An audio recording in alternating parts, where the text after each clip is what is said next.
నమస్తే అండి.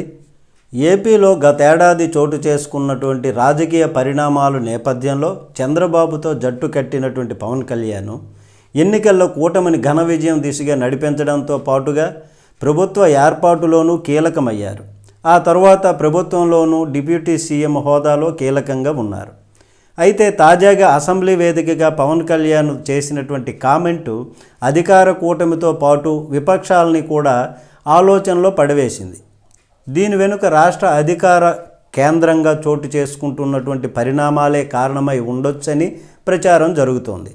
రాష్ట్రంలో కూటమి ప్రభుత్వం ఏర్పాటు అయిన తరువాత ఎవరు అవునన్నా కాదన్నా సీఎం చంద్రబాబు కంటే ఆయన కుమారుడు లోకేష్ దూకుడు కనిపిస్తోంది. క్యాబినెట్లో ఇంతమంది మంత్రులున్నా వారికి అధికార రిపోర్టింగ్ పాయింట్ లోకేష్ అనేటటువంటి ప్రచారం కూడా జరుగుతోంది. ప్రస్తుతం ప్రభుత్వంలో లోకేష్కు తెలియకుండా ఏదీ జరిగే పరిస్థితి లేదు.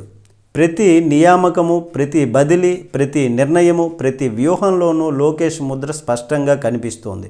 ఇప్పుడు ఈ దూకుడే పవన్ను కలవరపెడుతున్నట్లుగా తెలుస్తోంది. కూటమి ప్రభుత్వం ఏర్పాటులో పవన్ ఎంత కీలకంగా ఉన్నా ఆయన పార్టీ జనసేన పార్టీ. పోటీ చేసిన గెలిచిన స్థానాలు 21 మాత్రమే.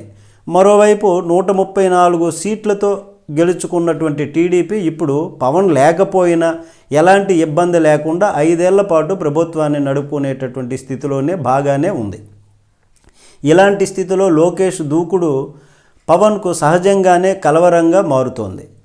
అంతేకాదు ఈ 5 ఏళ్లలో లేదా 5 ఏళ్ళు పూర్తి చేసుకొని చంద్రబాబు రిటైర్మెంట్ తీసుకోవడమో లేక కనీసం సీఎం పదవి నుంచి తప్పుకొని లోకేష్కు ఆ బాధ్యతను అప్పజెప్పవచ్చనేటటువంటి వాదన కూడా ఒకవైపు వినిపిస్తోంది.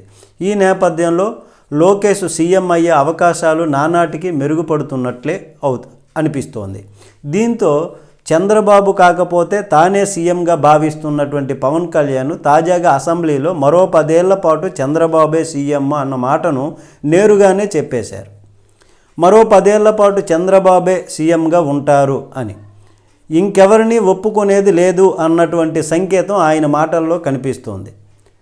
దీంతో ఇప్పుడు లోకేష్ దూకుడికి చెక్ పెట్టేందుకు పవన్ ఈ కామెంట్స్ చేసి ఉంటారన్నటువంటి చర్చ మొదలైంది. ప్రస్తుతానికి వ్యూహాలకి పవన్ అలా చెక్కు పెట్టినా అంతిమంగా చంద్రబాబు స్వయంగా కోరుకుంటే మాత్రం లోకేష్ సీఎం కావడానికి పవన్ అడ్డంకులు సాధ్యం కాకపోవచ్చు అనేటటువంటి ప్రచారము జరుగుతుంది. నమస్తే. దీనిపైన మీ కామెంట్ తెలియచేయండి.